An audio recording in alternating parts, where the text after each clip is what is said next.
now the floor is yours, Professor Cho. So ladies and gentlemen, please welcome him with a big round of applause. Thank you. Good morning. It gives me a great pleasure to be a moderator of this session. This session will discuss fiscal policies, trade policies, and also structural issues. As in the previous sessions, we have quite distinguished speakers and discussants. The topic that we are going to discuss through this session are more specifically what are the implications of fiscal low growth and interest rates for fiscal policy framework and implementation, and the trade volume, would trade volume continue to grow fast, or its growth would slow down, and what about its relationship with the global imbalance and rebalancing? We have quite distinguished speakers, as I said, in this session. The first speaker will be Dr. Anna Corbacho, who is currently division chief of the IMF. Her presentation will be followed by discussion by Dr. Kim Junghun, who is currently Vice President of Korea Institute of Public Finance, and Tax and Public Finance. The position actually I held 20 years more ago. And our second speaker will be Dr. Caroline Freund, who is currently Senior Fellow of Peterson Institute for International Economics. She also worked in the IMF and the World Bank and the US Fed before she joined the Peterson Institute. Her discussion will be followed by Professor Davin Chor, who is now teaching economics in National University of Singapore. Without further ado, may I invite Dr. Anna Corbacho, is this the right pronunciation of her name, to the podium, please.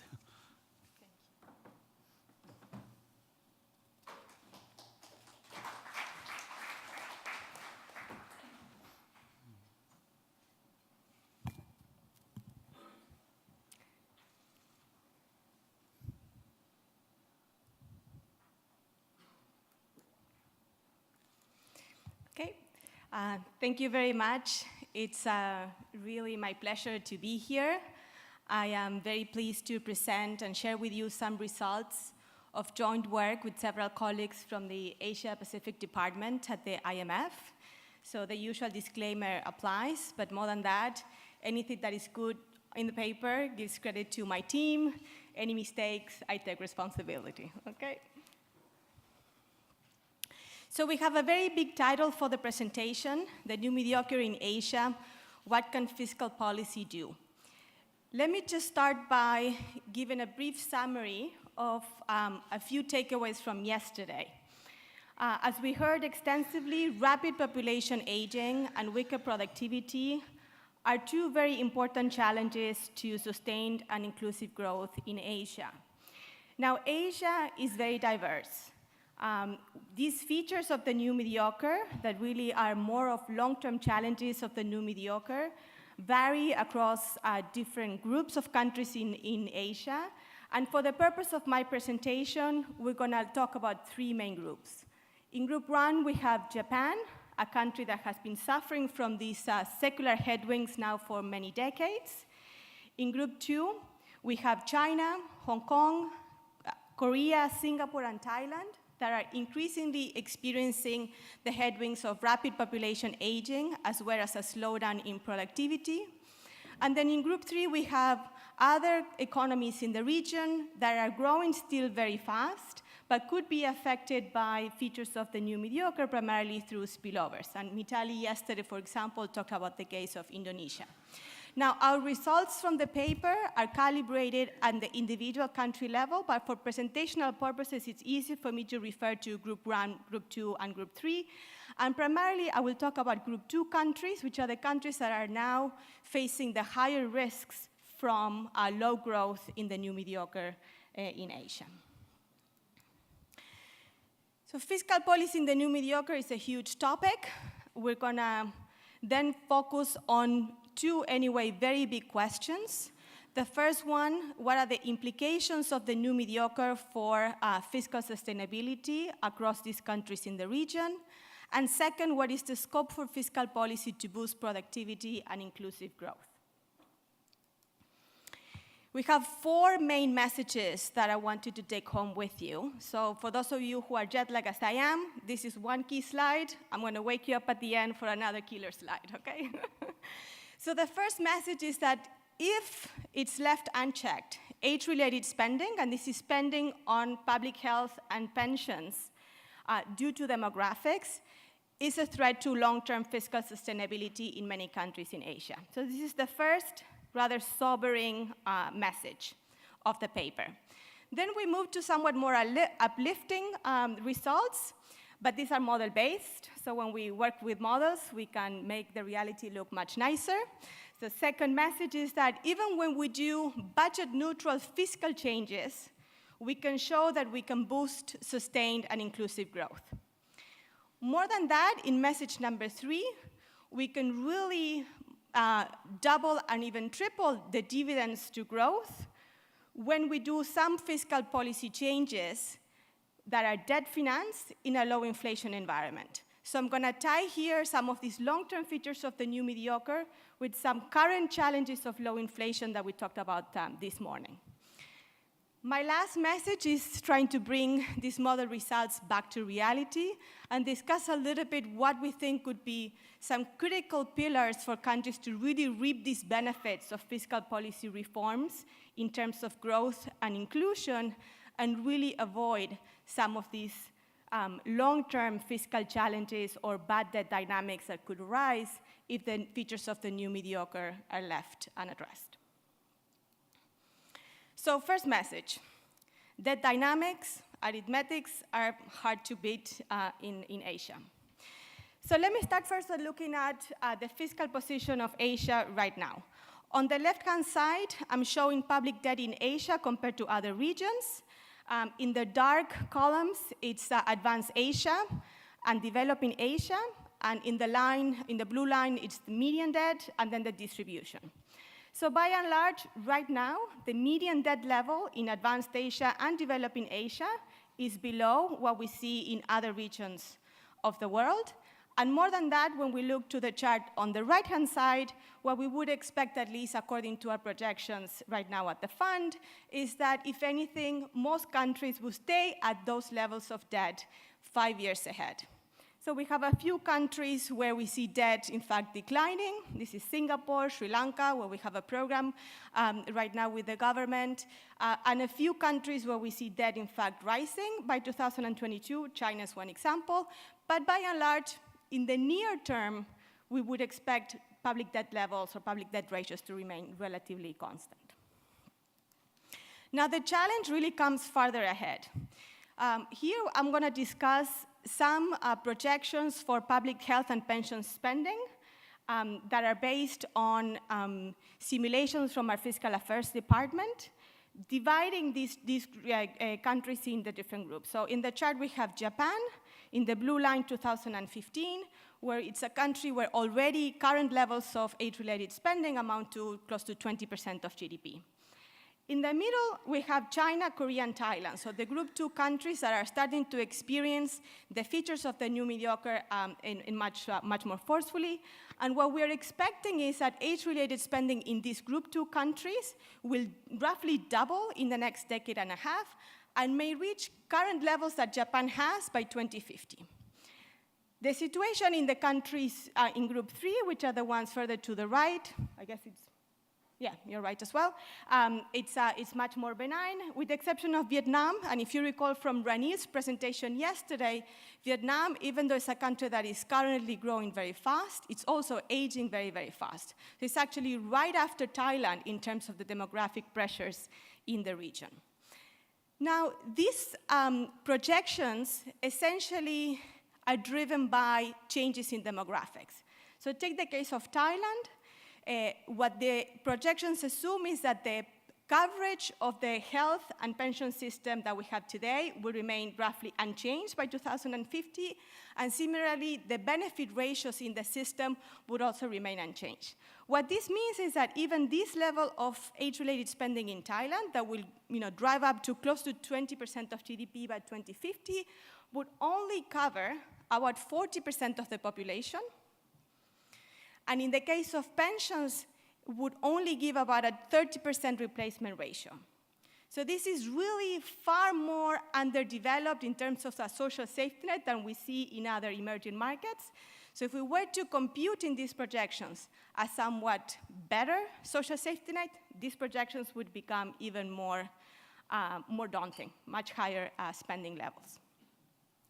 What we also know from the work that Ranil and his team did and showed yesterday is that aging is also expected to lower the labor force participation rate and also potential growth in this region.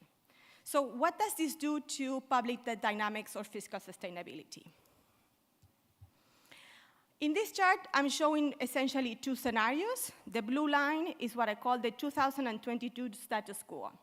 So if the primary balance, the interest rate and growth were able to stay at the level that we expect by 2022, then in all of these countries, in the group 2 countries, public debt would actually continue decline in the next few years, and we would say these countries have a lot of fiscal space. Now, once we incorporate the effect of aging, and these are two effects. One, the increase in age-related spending, and number two, the decline in potential growth given the demographic pressures, then very quickly, public debt dynamics turn unsustainable in these countries.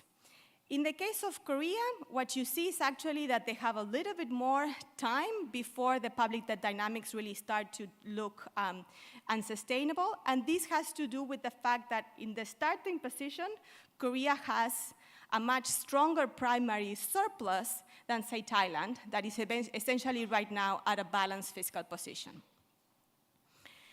Now, what if we add to this different assumptions for interest rates and growth?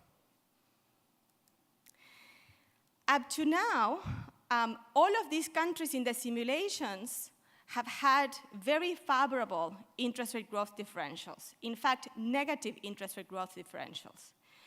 If we think that productivity slowdown is another risk for the region, and we think growth then is going to slow down even further, or if we consider that these emerging markets, once they start into this territory of unsustainable debt dynamics, may face more challenges in markets and may spook financiers, then interest rate growth differentials may become less favorable. Many scenarios are possible.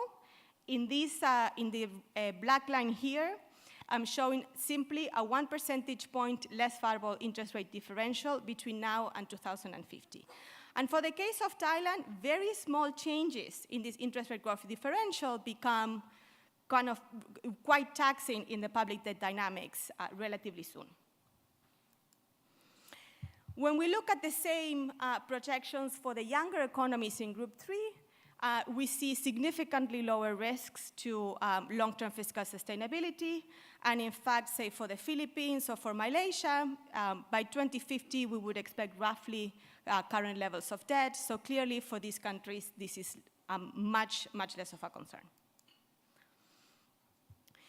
So given this sobering result about long-term challenges to fiscal sustainability coming primarily from the demographic pressures, I'm going to first show what budget-neutral fiscal measures can do in this environment to boost potential output.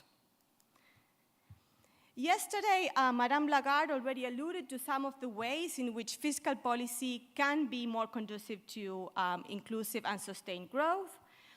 In broad terms, fiscal policy can be geared towards targeting spending and taxes that have better multipliers. For instance, infrastructure, education, healthcare, R&D, these are all drivers of potential output and growth, and therefore increased spending in these items would be better for sustained growth. There's, of course, scope to increase the efficiency of spending and taxes. Addressing inequality is another way by which fiscal policy can be better for long-term growth. And in the case of these countries in Asia, of course, looking for ways to mitigating the demographic pressures, for instance, by encouraging labor force participation of the elderly, of women, or improving the quality of the labor force through incentives on the tax or the spending side would also be ways in which fiscal policy can help sustain inclusive growth. Let me give you some examples or illustrations based on a model. The model is a global model. It's calibrated for 16 countries in Asia, and then 8 blocks for outside Asia. So we have the US, Europe, other emerging markets, and so forth. In this model, we have 2 types of households. Some are liquidity constrained, some are saving households, but all have a relatively short horizon, so they do have they permit a role for fiscal policy to operate both in the long and the short term. Firms invest and produce as in standard models. And fiscal policy is quite powerful in this setup. The government has 7 different instruments to play with: infrastructure spending, government consumption, 2 types of transfers: general transfers, so they go straight to households, or targeted transfers, meaning they can differentiate it whether these transfers go to liquidity constraints versus non-liquidity constrained households. And finally, 3 types of taxes: value-added taxes, or taxes primarily on consumption, personal income tax, or corporate income tax. Monetary policy for the majority of countries, we assume, follows a standard inflation targeting regime, with few exceptions, say Hong Kong, where we let the monetary regime, of course, follow then fixed exchange rate. We're going to show results from simulations of 3 packages of fiscal measures: an infrastructure push, tax rebalancing away from corporate and personal income taxes and towards VAT, and some measures that try to improve the functioning of labor markets. On infrastructure, the simulations will do 1% increase of public investment for about 5 years, focused only on developing countries of groups 2 and group 3. What does it mean? That we're not pushing infrastructure in Japan, in Korea, and Singapore. These are countries that already have very high levels of indices of quality of infrastructure, as you can see in the chart on the right-hand side, and also very close to the efficiency frontier. So we're really focusing on infrastructure gaps in the developing part of Asia. The financing of this infrastructure push is through lower general transfers, so they're going to impact consumption, but they're going to leave the budget neutral. So there's no debt creating from these measures. In terms of tax rebalancing, we're going to push the collection of VAT up by 1.5 percentage points of GDP, and we're going to then leave total collection constant by allowing a cut in the personal income tax of 0.75% of GDP and in the personal income tax of the same amount. Again, we're going to leave Japan out of this tax rebalancing. Why? Because in our baseline already, we're assuming that Japan will have a higher VAT collection, so we're not pushing on top of that baseline more tax rebalancing. So we're trying to really customize some of these measures to take into account country-specific characteristics, and we have the details in the paper. So why do we think makes sense to do this tax rebalancing? As you can see in the chart, we're showing here the composition of taxes in the Asian countries versus some comparator regions. And what I wanted to focus on is on the orange bars. This is the goods and services taxes in the share of goods and services taxes in these countries versus other regions. And by and large, the share of consumption taxes in Asia is smaller than in other countries in the region. So we're going to increase that share and proportionally decrease taxes that fall on inputs of production, such as capital and labor. The final thing we're going to do is allow for a progressive design.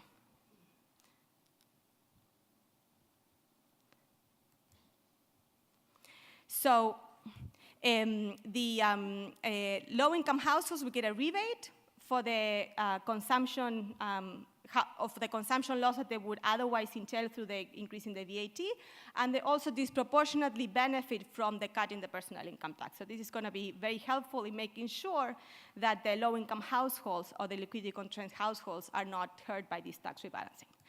Finally, in labor markets, we're going to increase the retirement age by about 2 years. This pushes labor force participation and also increases the collection of labor taxes.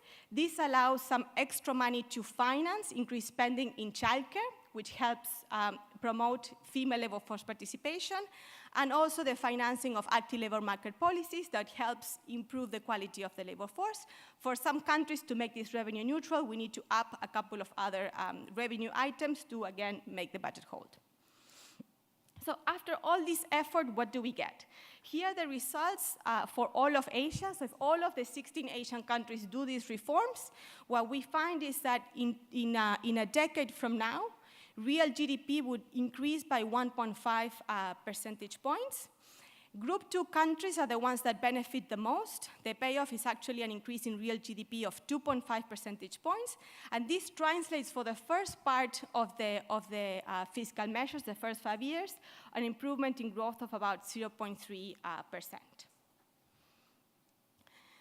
It's somewhat disappointing. When we look at the literature on fiscal multipliers, these multipliers are not small, but still we were wondering what are the ways to actually improve on these results? So I'm going to show some simulations where we can tell that dividends more than double when we let the infrastructure push be financed by debt and accommodated by monetary policy. So we show many alternative simulations in the paper, but the one I'm going to focus on right now is on these results of infrastructure financing of infrastructure in a low inflation environment. The case study is going to be Thailand. Joe talked a little bit about the problems of inflation in Thailand. This is headline inflation and the policy rate in the country. Headline inflation has been below target now since early 2015. Thailand was, in fact, in deflation for a bit over a year. Headline inflation came back up until like mid-2000 and end of 2016, helped by the oil price. But they hit deflation again this summer, and inflation is right now around 0.5. Looking ahead, at least our forecast, what we're expecting is inflation to remain below the midpoint of the inflation band, which is 2.5%, for several years. There's really very little inflation dynamics in Thailand. So by and large, we can expect that any inflationary demand push from fiscal stimulus will not incite a reaction from the Bank of Thailand, at least in the near future. So what does this mean for the payoff to growth from an infrastructure push in this environment? So this is the baseline result in which monetary policy, in fact, reacts in a normal way. And given the expected increase in inflation due to the higher demand from infrastructure, monetary policy tightens, not dramatically, but it does, and this crowds out private demand, and real GDP in 5 years increases by about 1%. If we do the same simulation, but we kill the monetary policy response, then the flat interest rate is going to encourage investment and discourage savings, and then the impact on real output goes up to close to 2.2 percentage points. If we add to this debt financing, we get back then any potential negative effect of consumption from the lower transfers, and then we really almost tripled the dividend on growth from this infrastructure push that is debt financed and accommodated by monetary policy. So when we see monetary policy constrained and struggling to get inflation back up, then we really empower fiscal policy to be growth enhancing in a context like Thailand's. These are model results. I want to bring back some of these results to some challenges for an emerging market like Thailand when they're trying to discuss how much of this fiscal space can they use for growth-enhancing fiscal policy when the expectation is that eventually debt is going to continue rising given demographics. So I come to this slide with two biases. My first bias is that professionally, I have mostly worked in emerging markets, either in crisis or in the brink of crisis. So Adam said yesterday, who cares about debt? For these types of countries, markets do care about debt. And sometimes policy mistakes can be very costly in changing the expectations for credibility and for future sustainability, and create very costly then policy trade-offs in terms of really pushing fiscal policy to be pro-cyclical in a situation of market instability. My second bias is more personal. Unlike Prachi, I work in Asia, but I am from Western Hemisphere. And my family has lived through the devastating effects of countries that have gone through sovereign debt crisis. So when I think about giving advice to countries, if we can avoid Thailand, Korea, Vietnam, to get to Japan's debt levels, I think we should critically think about how to take the most advantage of the current context to boost potential growth in these countries, trying to really minimize the risks of debt dynamics becoming unsustainable, even if this is coming several decades ahead. So I think some of these pillars are rather reasonable. For many of these, for example, the first one, of course, the better the quality of the fiscal measures that address the country-specific gaps, the higher would be the payoff and the higher the multipliers. We have a lot of evidence and models that can help us design what the conditions would be for these fiscal policy measures to be more growth-enhancing. A second pillar is credible fiscal anchors that really consider the new mediocre, and this means really going beyond what we call the medium term. Somebody said the medium term is 5 years. 5 years for these countries, we really need to think about fiscal sustainability 20, 30 years ahead and start to build in the fiscal frameworks and budgeting frameworks have to take into consideration these challenges that are coming in a few decades from now. But I think the most challenging and where we really don't have a lot of good evidence and advice for countries like Vietnam, China, Thailand, maybe even Korea, is how to do inclusive and sustainable social security reform. The experience that we have is coming from the aged economies that are advanced, where social security is truly social security. It works in an insurance framework where the majority of the population are formal. It's a very different environment for Thailand or Vietnam, where 50% of the population are actually in the formal sector outside Social Security. So how to think about improving the coverage and the benefits of the social safety net in that type of framework, we really don't know that much. So I can talk about parametric reforms of Social Security in Thailand, how much I get if I increase the retirement age, contribution rates, I lower benefit ratios. This would apply only to 8% of employment in the country. It would do very little for the rural population where the aging is taking place at a faster rate and literally have no pension to fall back on once they're not able to work anymore. Let me finish. So this is the other slide where people can wake up. I have on the left side the main takeaways, some numbers for you to reflect on the right-hand side. But I just want to leave you one final comment on my headline. The challenges of the new mediocre for some of the countries, even the ones that are most affected, seem to be really far ahead. But I want to communicate a sense of urgency. The time for action seems to be now for many reasons. One, because for some of the countries, the peak of the demographic transition has already taken place. Number two, these reforms are very difficult to implement, and they take very long to bring benefits.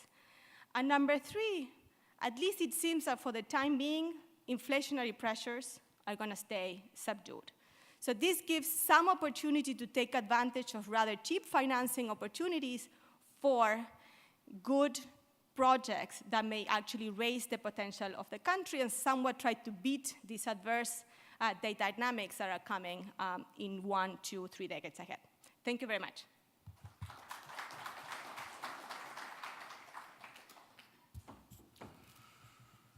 Thank you, Dr. Corbacho.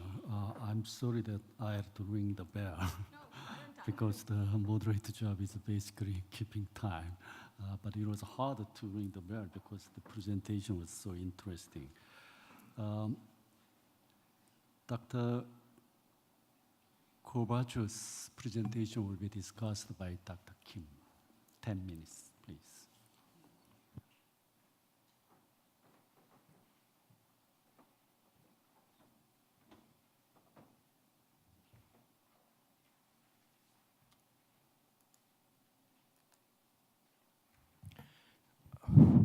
Thank you for this presentation.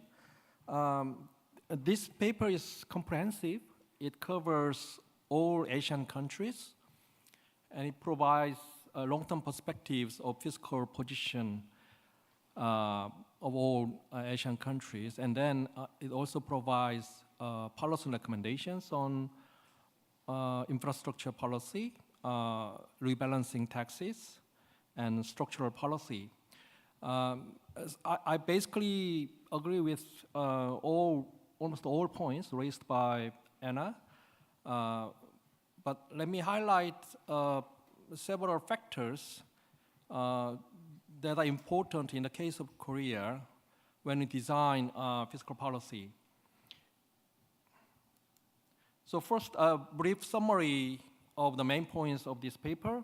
We have these fiscal challenges. Age-related spending, pension, and healthcare are going to rise very rapidly to a great degree.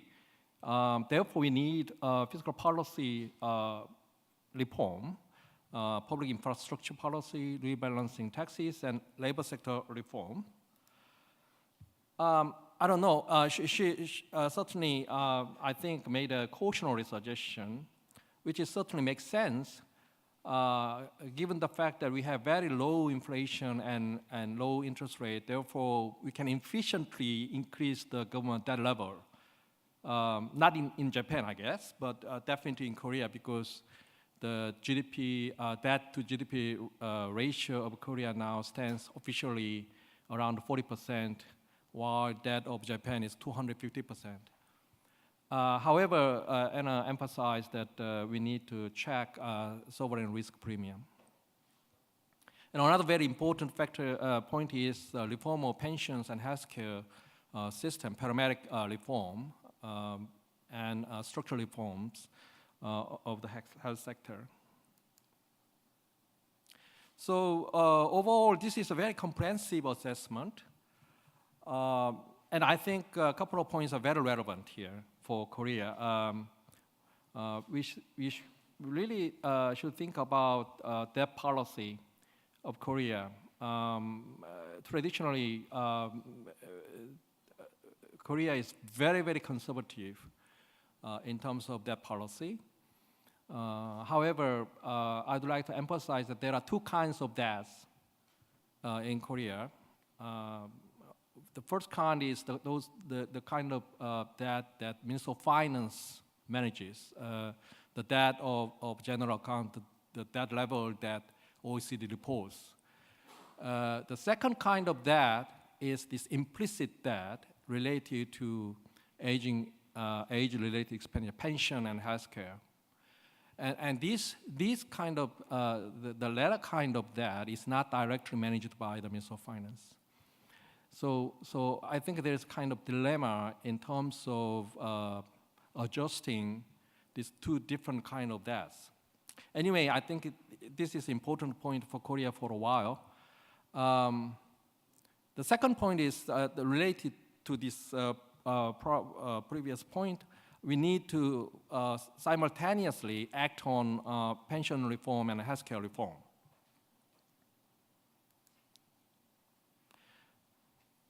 Now, let me for the case of Korea, briefly explain what we are facing in terms of the rising social expenditures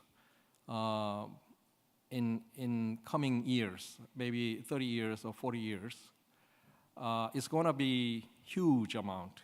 It's really, really huge amount. And to think about that, we need to see this picture, which must be familiar with many of you, but I think we need to see this picture and think about what kind of society we will have in 30 or 40 years later. About 40% of population in Japan and Korea will be over 65. Almost maybe 60% of population will be over 50. And Japan started this process in the early 1990s. And Korea is now starting this process in faster pace. China will start this pace maybe 15 or 20 years later. I think even monetary policy in Japan has been affected by this process.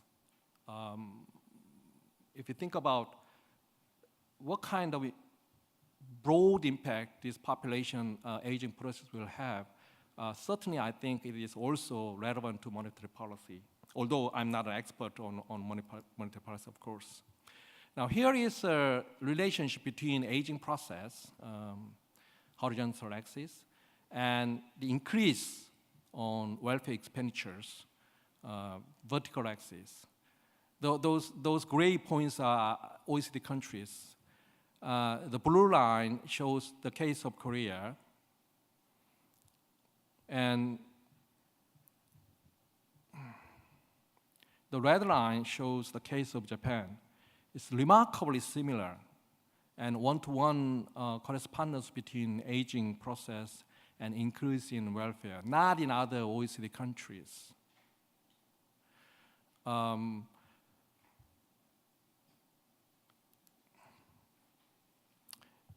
because of this aging process, my second remark is that I emphasized the importance of revenue mobilization, but in the case of Korea and also in Japan, I think it happened in 1990, it is about increasing the revenue, not just effectively reducing exemptions and imposing tax administration, etc. Japan failed to increase the revenue and accumulate that to 250%. Will Korea follow the path of Japan? I think it's likely. It is likely that Korea follows the pace of, although maybe not to that serious extent. See, as aging process goes on, the government debt level in Japan continuously rose, while the other OECD countries do not show this pattern, which means as aging process requires higher and higher expenditures on welfare, it was not followed by raised revenue. And Korea might follow this pattern as well. Now, can we rebalance taxes toward VAT? Not in case of Korea, because all these pension and health insurance are outside the general tax system, unlike in Denmark or in the United States. It just rely on income, not on VAT, unless it is covered by general revenue. And that change will be huge in case of Korea, politically and economically. And finally, I couldn't show the slides that shows different types of that in Korea, but for the case of the short-term fiscal burden, I think we can manage it. Therefore, maybe Minister of Finance can go for a little bit higher government debt under the condition that it also controls steadily increasing debt burden of age-related expenditures, as Anna emphasized. So this is very important and appropriate assessment of the fiscal challenges, not only by Korea and but also other Asian countries in terms of general direction and guiding principles. But for each country, definitely it all depends on institutions and political economic constraints. Naturally, each country will have to find its own second best solutions. Thank you.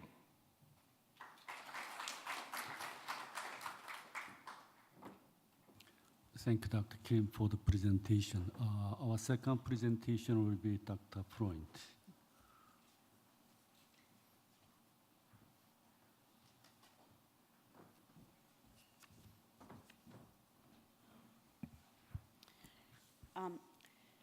So what I'm going to talk about now is a new puzzle in the trade literature, which is the slowdown in trade growth since 2011.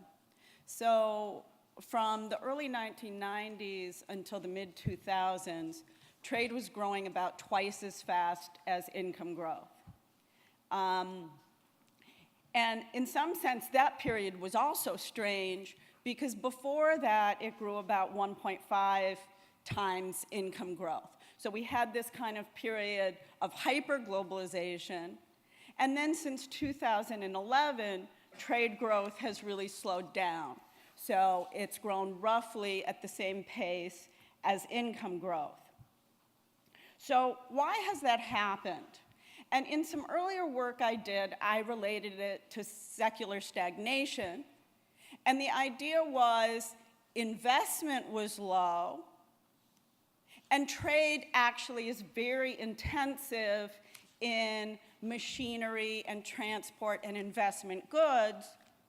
So the slowdown in investment disproportionately hit trade, which is mainly good and mainly investment goods, more than it hit GDP.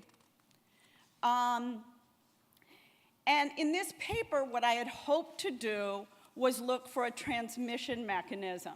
So did the slowdown in investment in the US, Europe, then transmit to other countries via trade and via global supply chains? So I started to do that, and then we had the pre-conference. So I want to thank the organizers, because not only did they organize this excellent and very well organized conference, but they also organized a pre-conference that many of us attended. And at that conference, I was asked a really interesting question by Mitali Das. Well, what about global imbalances? Did they affect this? And I realized that in this whole discussion of the trade slowdown, nobody really thought about global imbalances. And yet, there's this whole literature on the rise in global imbalances and then the disappearance, and there's this literature on the trade slowdown, and they've kind of been going in parallel. So I said, well, I'll look into it, but I didn't really expect much to come out of it. But I think it did, and so that ended up being the focus of my paper, though I'm also going to talk about the transmission. So let me, oh, I guess that's not what you do.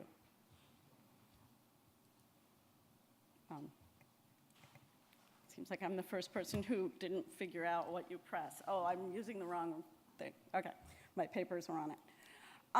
So in terms of a motivation, the motivation is, do sharp movements in global imbalances affect trade growth? And why might this happen? Well, if trade is forced to be balanced, so in a period when we didn't have a lot of capital mobility, then your imports are constrained by your exports. In a period when we have more capital mobility You have a demand surge in the US. Imports can come in unconstrained by your exports. So what's this going to do? It's going to shift consumption in some ways towards that period, because now you have this kind of boom in trade. But if eventually you need to rebalance, it could be stealing trade from the next period. So that's why you get this future slowdown. And I think this is especially important for Asia. One, because there is this relationship between the US and Asia, but it's also important for Asia because, as we saw yesterday, and as is well known, there's been this model of export-led growth. Exports have contributed a lot to growth. So if we're beyond this period of growing capital imbalances, how much can you rely on that? And actually, that's where I think the two papers in this session relate, because we have to turn to other mechanisms for growth, to structural reforms, because export-led growth isn't going to be what it was in the past. So just to briefly talk about the trade slowdown literature, I'd say the IMF did the most intensive study on this in 2016, and they did what the IMF does best. They threw a lot of research assistance, they threw empirical models, structural models, basically everything at the problem, and all the results kind of came out the same, this demand investment story that I started with. There's some other work at the same time by some economists at the World Bank who pointed out that global supply chains, and in particular China, the deceleration, not the reversal, but the deceleration of global supply chains contributed to the slowdown. There was some other work that showed that if you look at the slowdown, it's really concentrated in a few countries. And again, this is US, East Asia. And then my colleague Gary Huffbauer has pointed out that it may not be about rising protection, but it's about the lack of liberalization. So liberalization in the 90s contributed to that period of hyperglobalization, and now we're in a period where there hasn't been liberalization, so trade is going to be slower. Although most of the empirical studies find that that contributed only about 5%. Now, I'm not going to say this is a different story, because it's not a different story. It's just a story that's going to exacerbate some of these effects. So if you have the demand investment as the big part of the story, the fact that trade imbalances could grow made that much stronger during the period when trade growth was strong, and then made the slowdown seem more evident when trade imbalances closed. So just to convince you that there is some kind of at least correlation, maybe not causation, but there is a correlation here. This is a picture of trade relative to GDP, and imbalances are the sum of the absolute value of current account balances across countries relative to GDP. And what's interesting is that the correlation before 1995 was actually negative. It wasn't significant. And since it's positive and highly significant. If you look at it in first differences, the same thing comes out. So before 1995, there was basically no correlation. Since 1995, the correlation is both positive and significant. And if you even split this up into groups of countries that had large imbalances, either positive or negative, and groups that were close to balance, what you see is that it was really driven by the imbalance countries, the correlation. So why would they move together? There's one possibility that it's just a really simple mechanical relationship, which is if trade is growing faster than GDP, then trade imbalances are going to be widening. And so it's a mechanical relationship due to the fact that trade is growing faster than GDP. But if that's the case, then the imbalances relative to total trade should be constant, because that's growing at the same rate as trade, and that's not the case. So that's something I show in the paper, which is that trade imbalances relative to total trade also really surged during that period of hyperglobalization. So then there's the thesis I'm going to put forward, which is that demand drives trade growth, and removal, allowing countries to go into really big imbalances, especially large systemic countries, is going to have this effect of allowing a boom period, because imports can just keep growing. Another alternative is that both of these things, trade and imbalances, are responding to other factors. So for example, oil prices lead to higher value of trade and a higher value of imbalances, but it's not necessarily a causal relationship. But in this case, real values should be stable. So what I've shown you so far was just in current dollars, trade to GDP or imbalances to GDP. For a moment now, I'm going to use real values to show that the period of hyperglobalization was really in part driven by imbalances, and the period of slower growth is not only driven by slower trade growth, but by more balanced trade. So this is taking the data from using IMF real trade growth, and the contribution to total world trade growth by countries that were balanced. These are countries that their average surplus or deficit was less than the absolute value of 2.5% of GDP, the deficit countries and the surplus countries. And what you see is not only did trade growth slow across the periods, but the imbalances closed. So the trade growth was driven to a large extent by these deficit countries having extraordinary high import growth, and the surplus countries having very high export growth. Both slowed down in this period, but the imbalances also closed. And if you look, the effect of the trade balance countries is much smaller. So you don't see as sharp a decline in trade growth for those countries. If we look at it across regions, one thing that's clear is that this is to a large extent America's Asia effect, and that's basically a US, several countries in East Asia effect. So here's US and China.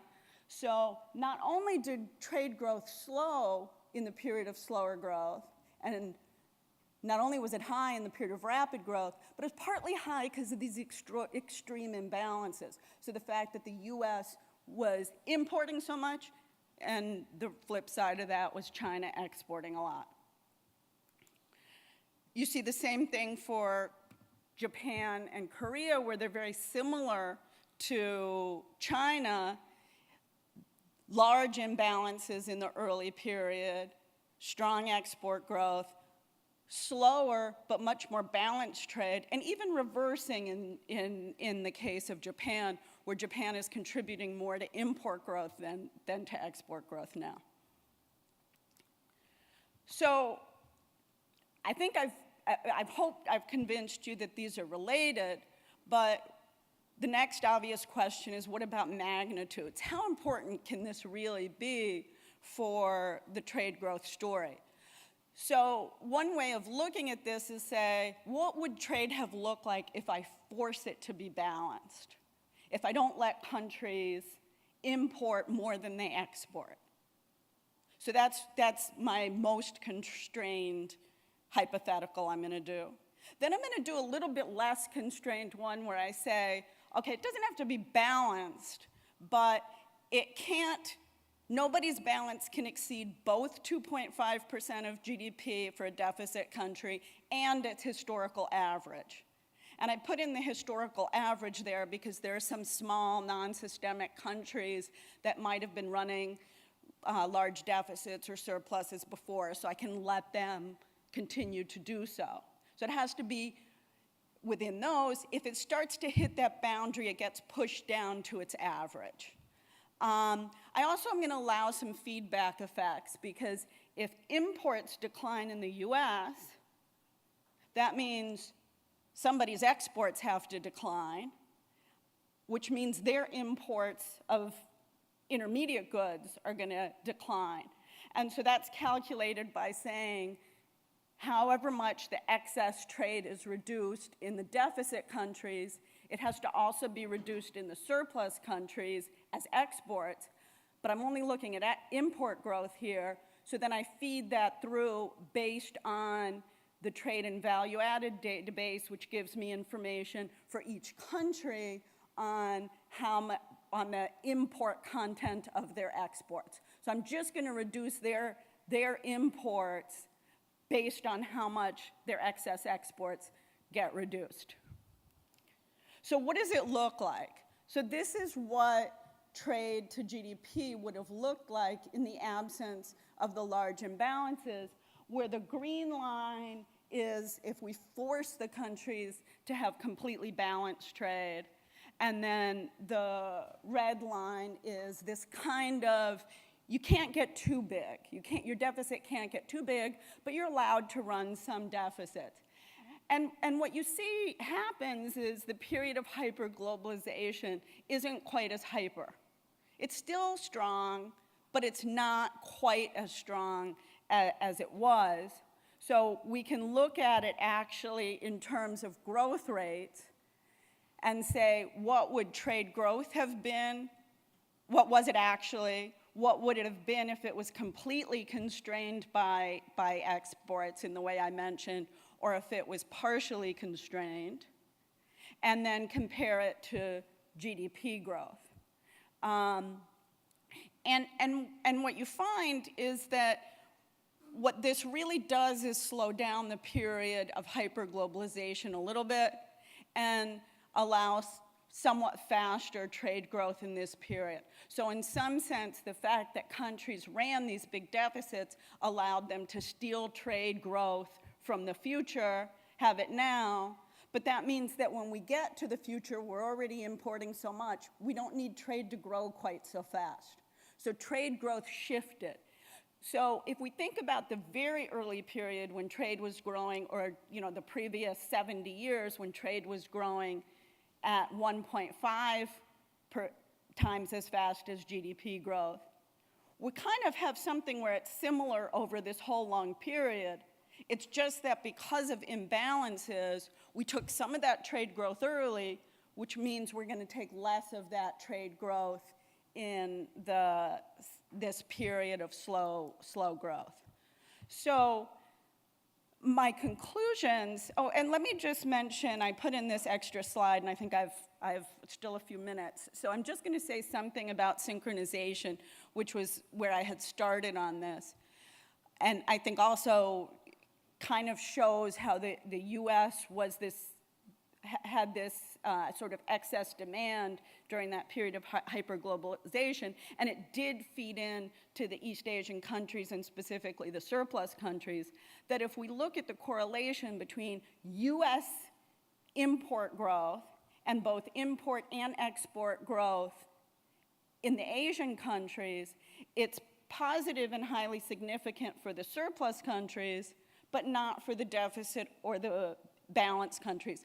And this relates to a point Minister Basri made yesterday, that Indonesia was protected from the financial crisis because it wasn't as globalized. So those countries didn't have this kind of transmission mechanism.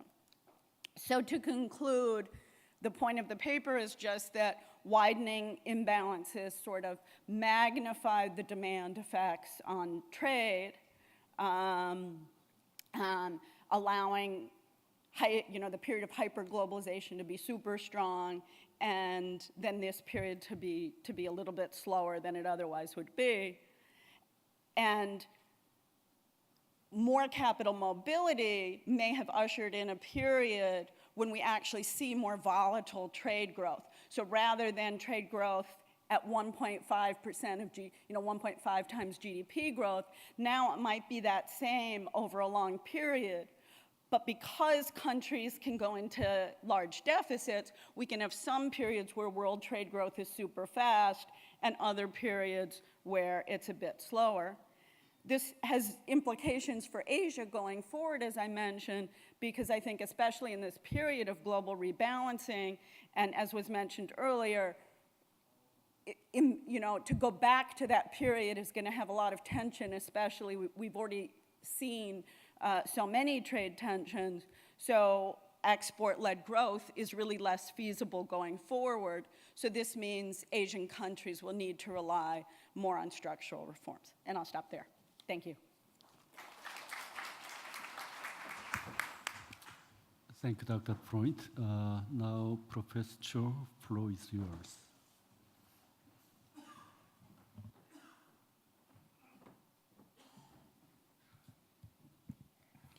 So first of all, thank you once again to the organizers for putting together such a great conference on a very topical question. I have to say that this is the first time I've been at a conference in which the title of the conference has so many acronyms, but I think it speaks to the collaborative effort that went into putting this together. So it's a pleasure to discuss this paper by Caroline, which I found to be a very thought-provoking paper about the relationship between global imbalances and the trade slowdown. So let me just briefly, by way of getting warmed up, sort of recap some of these broad trends that Caroline has been talking about. There was a very steady growth in trade relative to GDP in the world leading up to the crisis. We sort of hit the panic button for a year during the trade collapse, but fortunately the recovery was also equally healthy and we sort of bounced back. But since then, it seems like we're not completely out of the woods yet because trade to GDP ratios haven't recovered their pre-crisis trends very clearly. And by some measures, such as if you look at merchandise exports plus imports over GDP, it even seems to be creeping downward. So there's clearly some cause for concern here. This is another cause for concern. This is closer to home for me. This is a picture I took actually about a year ago. Actually, coincidentally, from one of the windows of the Monetary Authority of Singapore. I was an external consultant there, and it has a view of the container port in Singapore. This isn't the whole container port, of course, and so there are stacks of containers elsewhere as well. But you can sort of see that there's clearly some excess capacity in the container port. And I can vouch for a fact that during a boom time, the stacks of containers are much higher than what you normally see from those in the lower right-hand corner. So there's clearly some visual evidence that something's going on. And for the economy that I'm most familiar with, for which I could pull out the figures most readily, it's also been clear that non-oil domestic exports, for example, have been relatively anemic leading up to the end of 2016. The last half year has apparently been slightly better, but nevertheless, this is clearly a sign, a cause of concern for Asian economies, especially those Korea, Japan, to some extent China, that have traditionally relied on an export-led growth strategy to fuel their growth. So, this is something that demands explanations, and it's something that the IMF, for example, has been very concerned about. Devoted a very nice chapter in the World Economic Outlook to trying to decompose the sources of what could explain this global trade slowdown. And Caroline has sort of mentioned very nicely that the main conclusion that seems to have come out of that paper is that a big driver of this is a weak recovery in global demand, especially demand for investment goods. But at the same time, there seems to be a role for other complementary factors as well. Could it be that that's some sort of a slowdown in production fragmentation, a slowdown in GVC activity? So a very provocative paper by Qi and Tang in the AER last year points out, for example, that in China's case, there seems to be a very slow upward trend in domestic value-added shares in total exports. So they seem to be relying less on imported or foreign value-added. It's consistent with sort of a decrease in use of imported intermediate inputs. Can that rolling back of production fragmentation be responsible for some of this? And also to somewhat extent, might the uptick in protectionism and anti-trade rhetoric, that seems to have some role to play as well. So where this paper comes in, I think, is that it puts forward one other explanation, and that's global imbalances. And the story goes that we've seen a gradual unwinding of global imbalances after the crisis, and Professor Alpsfeld last night talked a little bit about this. And to perhaps oversimplify just a little bit what the story is here, we're seeing that countries that were running large current account deficits, their import growth has slowed down in the last few years. And countries that were large surplus countries, they're not exporting as much as they used to. So this would seem to suggest that there's some sort of a link between global imbalances and the trade slowdown. So let me just briefly recap, perhaps what I think are the two most important figures to make this case in Caroline's paper. First and foremost, there seems to be an interesting tightening of the co-movement between global imbalances and trade, especially after 1995. It seems pretty clear if you look at this period in particular. And on the other hand, there's also clear evidence that since the financial crisis, countries that were large deficit countries, their import growth has slowed down substantially, and countries that were large surplus countries, their export growth has slowed down substantially. So I think this is a very thought-provoking hypothesis, and it certainly deserves a lot more, some close examination. And one thing I like about it is that it sort of points to a potential link from developments in international macro to have repercussions for international trade. I think sometimes in the academic world, we are often a little bit siloed, and we don't often see the connection between these two. And at some level, too, I would say that it's not a completely surprising relationship. So what is ultimately a current account deficit? Well, it's a situation where a country's payments to the rest of the world are exceeding the payments that it's receiving. And so to the extent that that current account deficit goes towards paying for imports, then sure, a shrinking current account deficit would imply some sort of a slowdown in import growth. But at the same time, I agree that this is not entirely a mechanical relationship. It's not an accounting identity. And the reason, to me at least, is that the goods imports are only one component of the current account deficit. So there's something clearly interesting going on here, which has potential policy implication, which is measures that target reductions in domestic policies that might be adopted to target reductions in global imbalances. These can have reverberations on global trade. So as a discussant, I guess it's my responsibility to raise a few comments and perhaps criticisms. And I guess the first point I'd like to make is how strong exactly this link is, especially if you take a close look at the post-crisis period. Of course, this is just 5 or 6 years of data, but it does seem to me that the movement in global imbalances and the movement in global trade isn't quite as tight after 2010. Trust me, I can run a regression with my eyes. No, I shouldn't say that, but it does seem that the year-to-year movements, at least, and I'm not sure how much we want to read into year-to-year movements, but it does seem that the connection isn't as tight in the post-crisis period. So I'd like to see this relationship documented more extensively. I would love, for example, to see a panel regression to try to establish this more formally, to show that there's been this systematic relationship between current account imbalances and trade growth at the country level.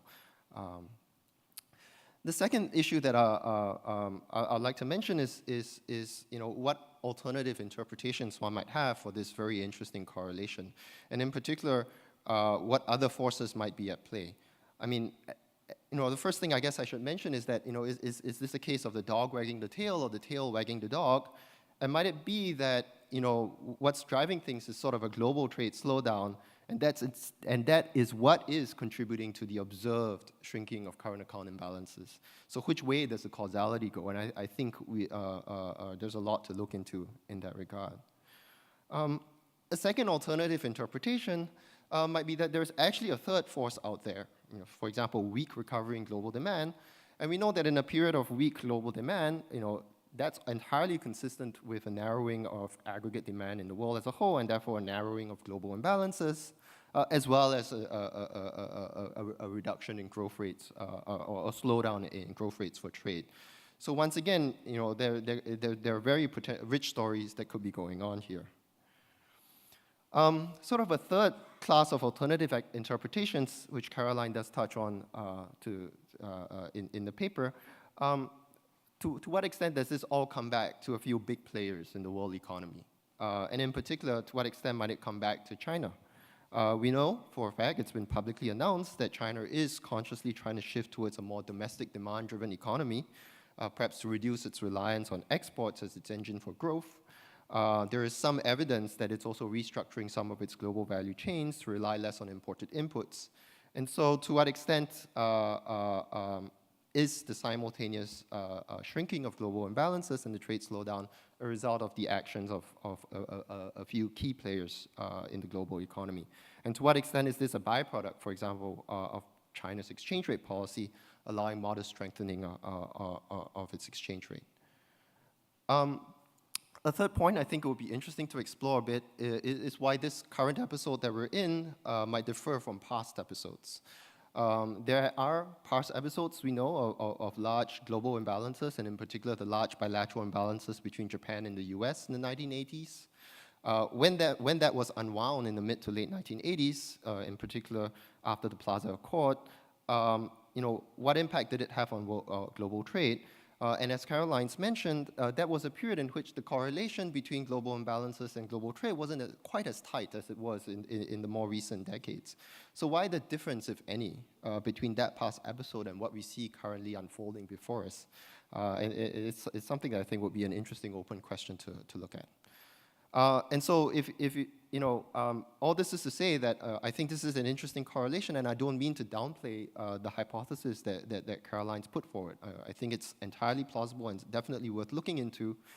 But if you will indulge me a little bit looking into the crystal ball, into the broader outlook for world trade, one has to be concerned that other things could come in that make the outlook for world trade look perhaps even murkier. To my mind, I think the biggest concern I have is probably the kind of backlash towards globalization that we seem to be observing on the part of the political leadership in key developed countries, like the US in particular, and the fact that that kind of rhetoric is gaining traction with some parts of the electorate. And I think that's especially worrying given the sort of reliance that East Asia still continues to have on US import growth that Caroline has described. And of course, geopolitical uncertainty politically in Northeast Asia. A lot of world trade goes through the waters around this part of the world, and we certainly have concerns on that front. So on the whole, one has to be on that note. Perhaps I should sort of end my discussion. Yeah, thanks.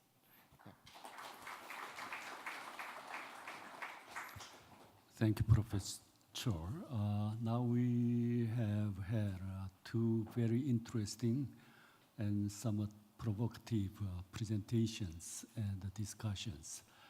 Before I hand over the microphone to two presenters, may I open the floor and getting some comments and questions before they respond.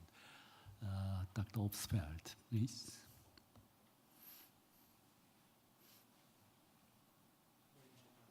Yes.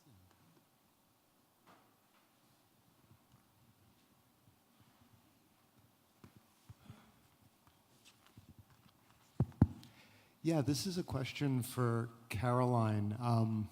It's a very interesting paper, and it made me think of some recent work by Hyun-Sung Shin, which I'm frankly not sure what I think about it, but your results make me think it's more plausible, and I was just wondering what you thought about it.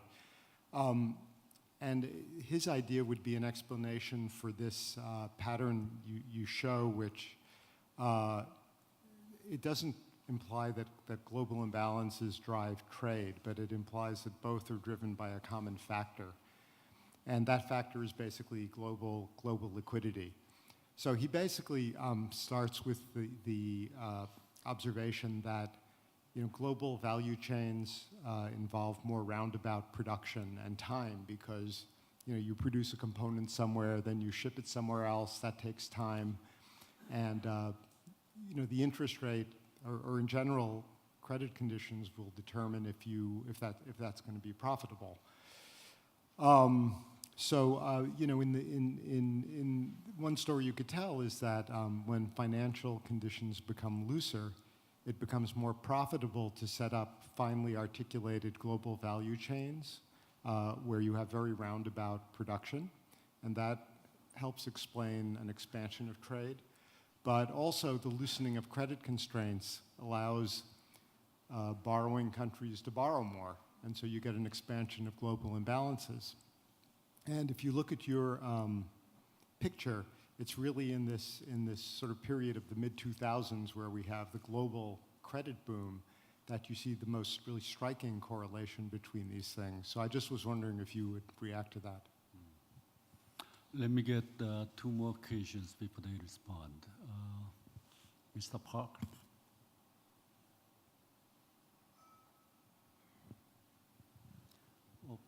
Can you give him the microphone?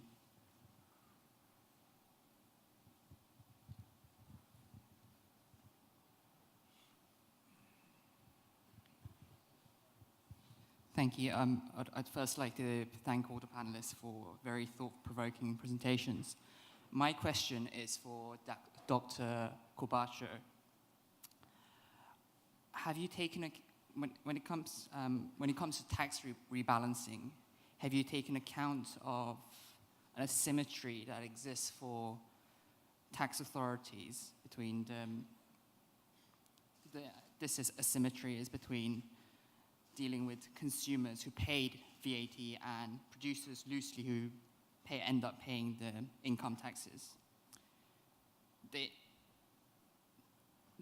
asymmetry I'm getting at is enforcing tax is to do with enforcement of tax payments. When a consumer pays in cash to avoid VAT because the seller offers a cheaper price if you pay in cash, you can't run after a consumer who paid in cash, whereas you can run after people or companies who avoid or pay less income tax by underreporting or other measures. So if this asymmetry holds, in terms of the tax rebalancing, there would have to be higher VAT, or the cut in income taxes would have to be less. So wouldn't this rule out, cancel all the improvement effects that there might exist from tax rebalancing? Thank you. Okay, thank you.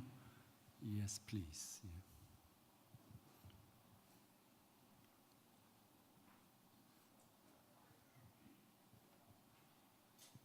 Okay, I really enjoyed reading the Corbacho, et al. Paper, and it's a very comprehensive paper. I really enjoyed it, and you actually mentioned about some labor market, active labor market, policies or delaying, pensionable age, but actually the elasticity of labor supply with respect to increase in pensionable age is very low in the literature. It's like a 0.2.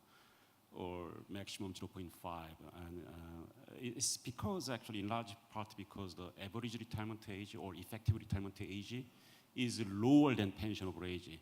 So if you actually retire at 55, increasing pensionable age by 2 years actually doesn't affect your retirement, and also you suffer, right, 2 more years. So Japan is an exception actually. When we estimate this elasticity, Japan actually has very high elasticity, but in most countries very low. Even in the United States, Alan Kruger estimated 0.1. So I mean, that's just my minor comments. Okay, thank you. Let me at this point give floor to 2 presenters, and if there are additional questions, I will get them. Right? Corbacho. Thank you very much for the questions, and thank you, Dr. Kim, for your discussion. There are some, I think, common elements in Mr. Kim's comments and some of the questions, and they really evolve into how do we translate some of these initiatives that may hold in a model into real life fiscal policy making. In the case of Mr. Kim's comments, I agree that some of these projections that we have on age-related spending, if anything, can be conservative, which then just makes the picture even more sobering than what I showed. And this relates back to some of the questions on some of the other measures that could then help raise revenue or promote labor force participation to try to counterbalance some of these age-related pressures.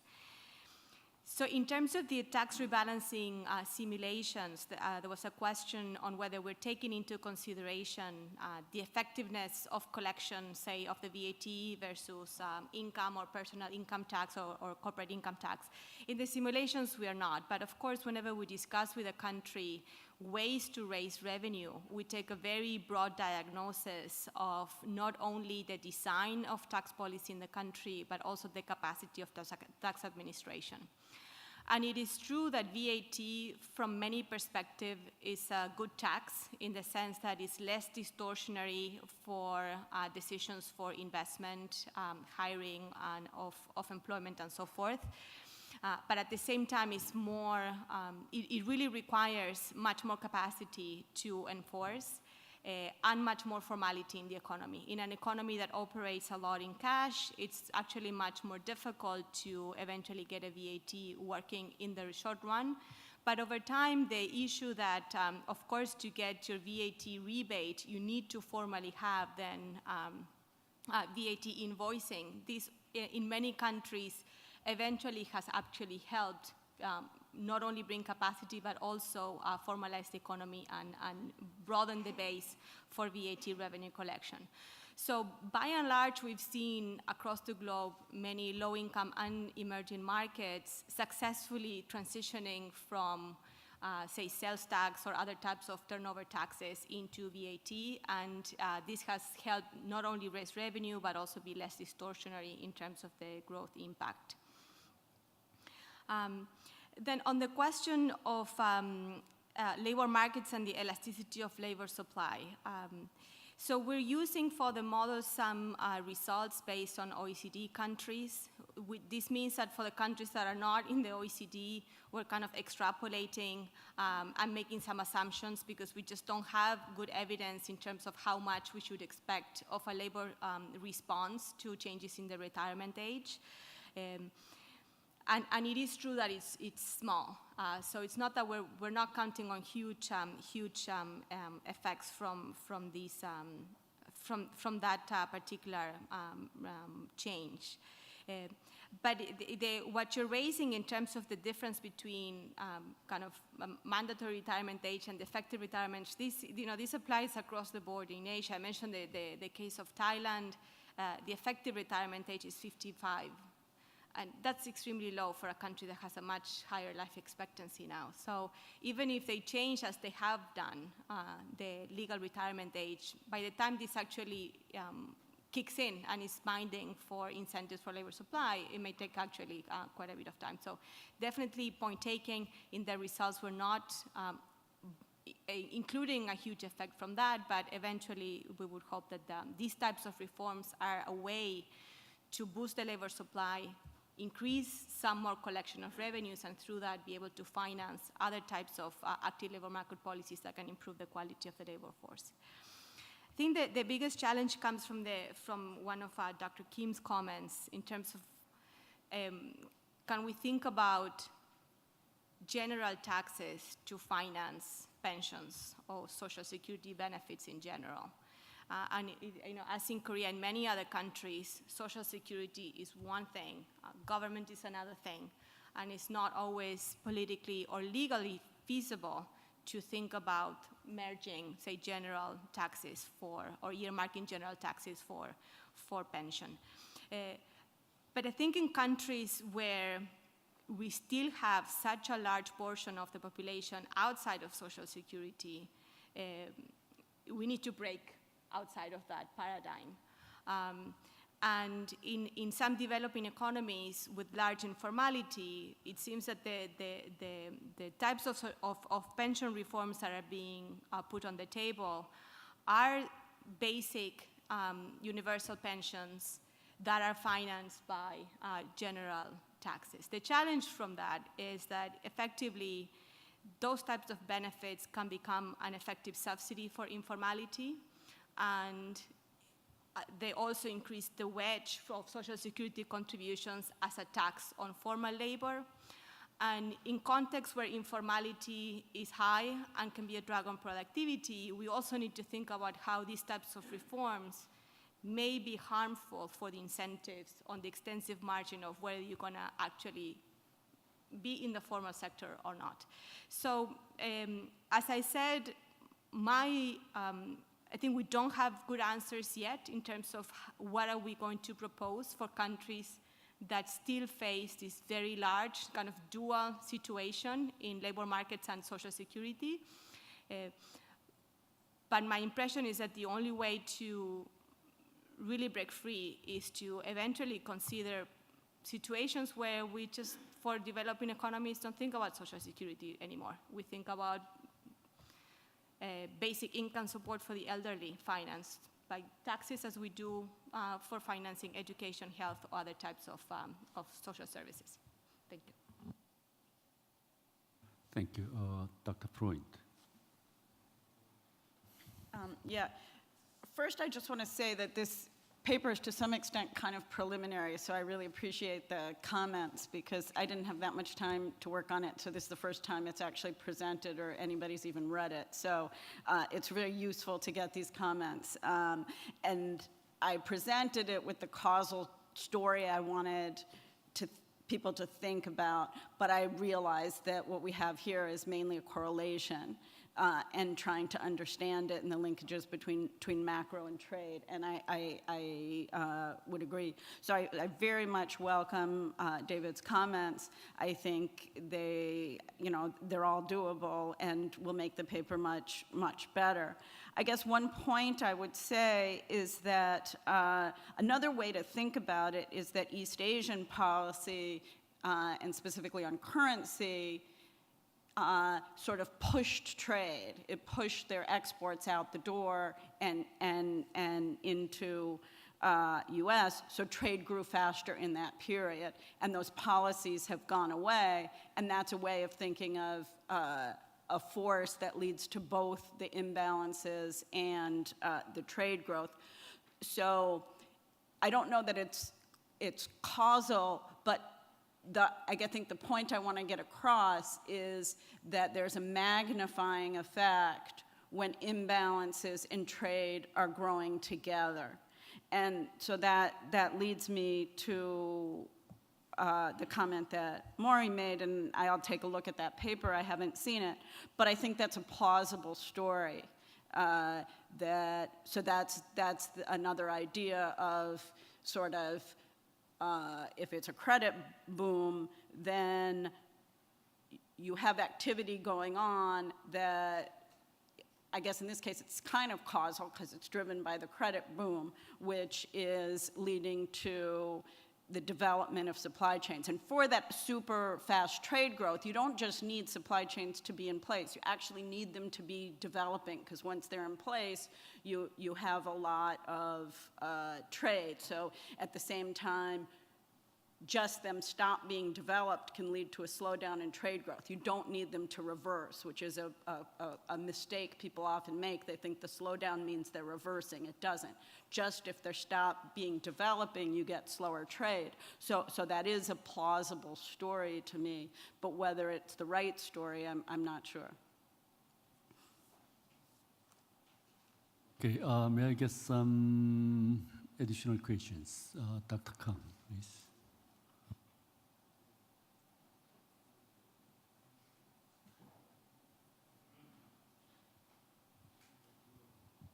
Okay, thank you. A question for Dr. Kim and Corbacho.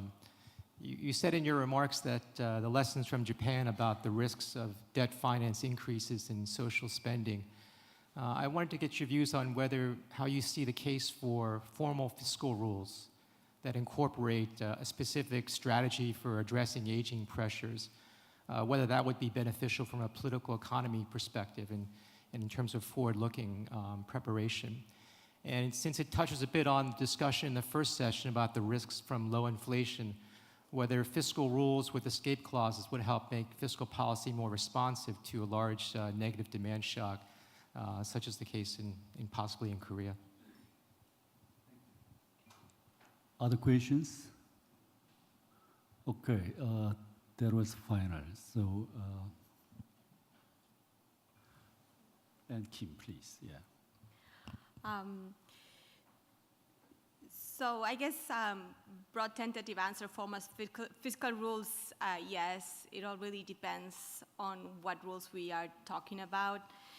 At least I'm personally not a huge fan of numerical ceilings. I find them that very quickly they can become obsolete. They don't take into account circumstances by which in that particular year the economy should be doing and fiscal policy should be doing something different, and then if the government deviates from the ceiling of the fiscal rule, there's a lot of credibility and this whole discussion of how bad that is and so forth.